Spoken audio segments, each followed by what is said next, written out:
मुनीश, 5 दिन की custody ED को मिली है, 10 दिन की मांगी थी, क्या कुछ हुआ और अंत में क्या समझ में आ रहा है? जी बिल्कुल अंजना, अगले 5 दिनों तक संजय सिंह को इसी ईडी दफ्तर में रहना पड़ेगा जहां पर मेरी मौजूदगी है। और कोर्ट में जो कुछ हुआ, कोर्ट की जो दलीलें थी, ईडी सूत्रों का ये दावा है कि कोर्ट ने लगभग उनकी सारी बातों को माना, उसी की वजह से 5 दिन की संजय सिंह की कस्टडी मिली है। कोर्ट में दावा किया ईडी ने कि संजय सिंह को 2 करोड़ रुपए मिले और अपने दावों की पुष्टि करने के लिए उन्होंने कहा कि इस मामले में सबसे पहले उन्होंने दिनेश अरोड़ा का बयान दर्ज किया। दिनेश अरोड़ा ने 2 शख्स का नाम लिया कि इन दोनों लोगों ने 1-1 करोड़ रुपए करके संजय सिंह के घर पर पहुंचाए। उन दोनों शख्स का बयान दर्ज किया गया। उन दोनों ने ही बोला कि हमने पैसे संजय सिंह के घर पर पहुंचाए हैं।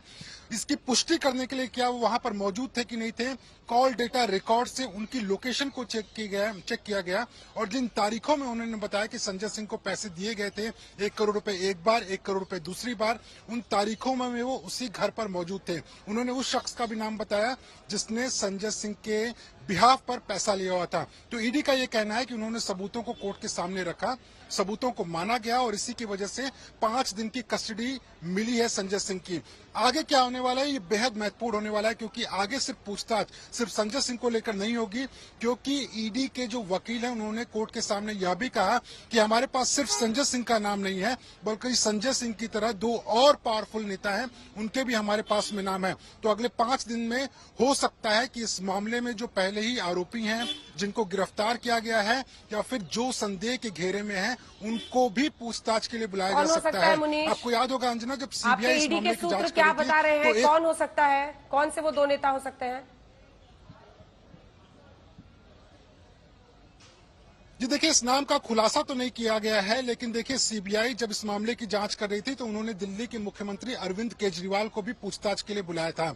फिलहाल के लिए ईडी ने आज तक कभी भी अरविंद केजरीवाल को समन नहीं किया है, उनको पूछताछ के लिए बुलाया नहीं गया है। लेकिन चूंकि अब गिरफ्तारी हुई है, जो दिनेश अरोड़ा के तार, ईडी का जो दावा है कि वो किसी तरीके से संजय सिंह, उसके अलावा मनीष सिसोदिया से जुड़ते हैं, केजरीवाल से जुड़ते हैं, उसकी बिना पर हो सकता है कि अरविंद केजरीवाल को भी बुलाया जाए। हालांकि इस बारे में कोई पुष्टि है नहीं, लेकिन ईडी का ये कहना है कि 2 बड़े नेताओं के नाम उनके पास में है और आगे आने वाले दिनों में संजय सिंह की पूछताछ आमने सामने बिठाकर न सिर्फ आरोपियों बल्कि जिनके ऊपर संदेह है उनसे भी हो सकती है। ठीक है, मैं लौट रही हूँ आपके पास, जल्दी से एक बार दिखाइए। संजय शर्मा हमारे सहयोगी भी जुड़ गए। संजय, क्या कुछ हुआ है? ईडी ने 10 दिन की कस्टडी मांगी थी, 5 दिन की मिली है।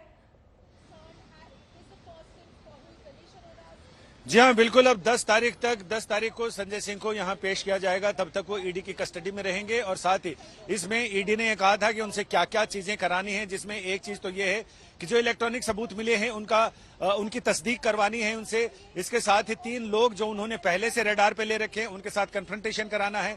इसके अलावा जो इलेक्ट्रॉनिक सबूत मिले हैं उनके आधार पर जिन लोगों का नाम इसमें आएगा, जो कॉल डिटेल रिपोर्ट है, उसके आधार पर तो उन लोगों से कन्फ्रंट कराना है। इसके अलावा रुपए कहां लिए गए, लेन देन कैसे हुआ, उन तमाम चीजों पर बात करनी है।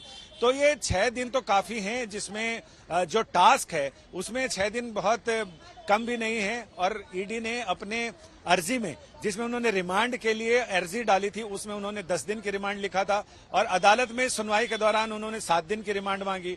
तो कोर्ट ने कहा कि ये क्या कंफ्यूजन है, आप लिखत में आप 10 दिन की मांग रहे हो और दलील आप 7 दिन की दे रहे हो। तो उन्होंने कहा कि 7 दिन की भी मिल जाए तो हमें कोई दिक्कत नहीं है, 7 दिन में भी हो सकता है। लेकिन अदालत ने 6 दिन की, आज का दिन भी काउंट करें तो 6 दिन के रिमांड पर ईडी के पास संजय सिंह को भेजा है। और उसमें अब ये देखना दिलचस्प होगा कि जब 10 अक्टूबर को अगली सुनवाई होगी तो उस समय ईडी संजय सिंह से और बाकी अन्य चीजों से कितने सबूत जुटाकर वापस आती है, या फिर ईडी के हाथ सूने ही होते हैं, ये देखना वाकई दिलचस्प होगा। जी मुनीश, एक सवाल आपसे है, क्योंकि यहां पर भी बांसुरी स्वराज जो कि खुद एक वकील है, प्रियंका, सब मौजूद है, बहस हो रही है, को हाई कोर्ट ने क्या कहा, सुप्रीम कोर्ट ने क्या कहा, इन सब पर चर्चा हो रही है। लेकिन 2-3 जो मोटी मोटी बातें हैं, दिनेश अरोड़ा एक गवाह है जो अब आपका अप्रूवर बन गया है, जो सरकारी गवाह बन गया है, आरोपी था, उसकी बात पर ईडी अपनी जांच को आगे ले जा रही है। लेकिन क्या वाकई इलेक्ट्रॉनिक एविडेंस इस तरह का जिसके जरिए यह साबित हो सके कि डील्स कराई जा रही थी, पैसे का लेन देन, मनी ट्रेल, जो 2 शब्द हम बार बार सुन रहे हैं, इन सब को लेकर ईडी कॉन्फिडेंट है कि उसके पास सबूत है, क्योंकि इसको लेकर प्रश्न कोर्ट में भी पूछे जा रहे हैं। जी बिल्कुल अंजना, जो सवाल आपने किया, इन्हीं सवालों को जो संजय सिंह के वकील हैं उन्होंने कोर्ट में भी सामने रखा था, जिस पर ईडी ने अपनी सफाई भी दी। दिनेश अरोड़ा, ये सही बात है कि एफआईआर में वो आरोपी था, बाद में वो सरकारी गवाह बन गया।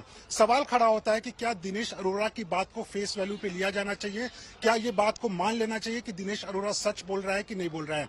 मैंने ईडी के अधिकारियों से भी ये सवाल पूछा था, उनका साफ तौर पे कहना है कि ऐसा नहीं है कि हम आंख बंद करके दिनेश अरोड़ा की बात को मान रहे हैं।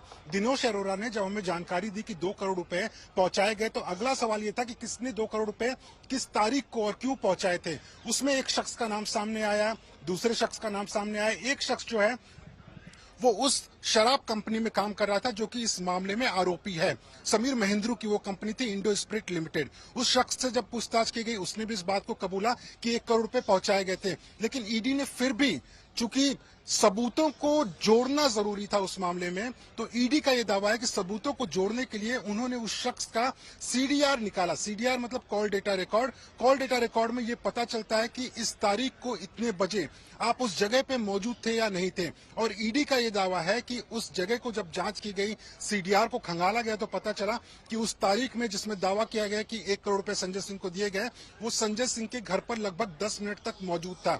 इन्हीं कड़ियों को जोड़कर जो ईडी है, सारा का सारा उसका जो ये कहना है कि ट्रांजैक्शन हमने का आरोप सबूतों है, को जी मुनीश, इकट्ठा किया, ठीक है, जोड़ा ये और पता इसी के चल बाद गया कि वो गिरफ्तारी की संजय गई। सिंह के घर पर था। सारा का सारा ट्रांजैक्शन, लेन देन, कैश के लेन देन का ही आरोप है।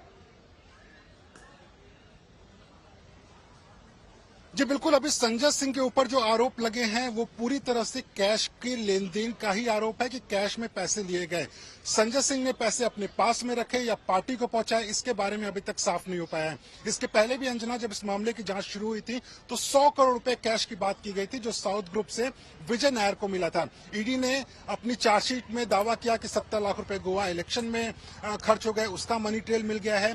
गोवा इलेक्शन के लिए एक एडवर्टीजमेंट कंपनी थी, उस कंपनी के शख्स को बुलाया गया जिसने बोला कि हाँ उसको पैसे कैश में दिए गए थे।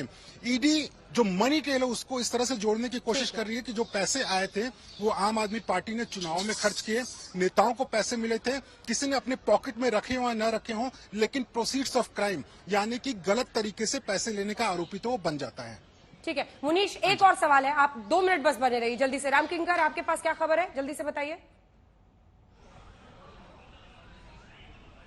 देखिए, इस पूरे मसले में साफ तौर पर यह है कि मनी ट्रेल का इस्टेब्लिश होना और कोर्ट का इस बात से कन्विंस होना, यही 2 खास वजह रही जिसको लेकर के आपने देखा कि अब ट्यूसडे को 10 अक्टूबर को पेशी होगी। और ऐसा पहली बार हुआ है जब अप्रूवर ने यह बयान दिया है। तो अब ये कह सकते हैं कि ईडी को कुछ खास तौर पर हाथ लगा है, ठोस तौर पर। और ये माना जाता है कि पीएमएलए केस में अगर अप्रूवर जो कुछ कह देता है वो सच है, लेकिन कोर्ट में जैसा ईडी का दावा है और ये दलील है कि अमूमन उनके पास ये जो 2 अप्रूवर हैं, उसके अलावा भी और भी बड़े बड़े एविडेंस हैं। और साथ ही उन्होंने आज ये भी दलील दिया कि इलेक्ट्रॉनिक एविडेंसेस जो कि कल जो रेड हुई थी संजय सिंह के घर पे, उसमें भी बहुत सारे सबूत मिले हैं। तो अब देखना यह है कि आगे क्या ये आंच दिल्ली के सीएम तक पहुंचती है, लेकिन कुछ और बड़े नामों का खुलासा आने वाले दिनों में हो सकता है। अंजन, मुनीश है क्या हमारे साथ? एक सवाल था, आज मनीष सिसोदिया की भी बेल पर संजय सुनवाई थी, और देखे तो सारा तो शराब घोटाले से ही जुड़ा हुआ मामला है।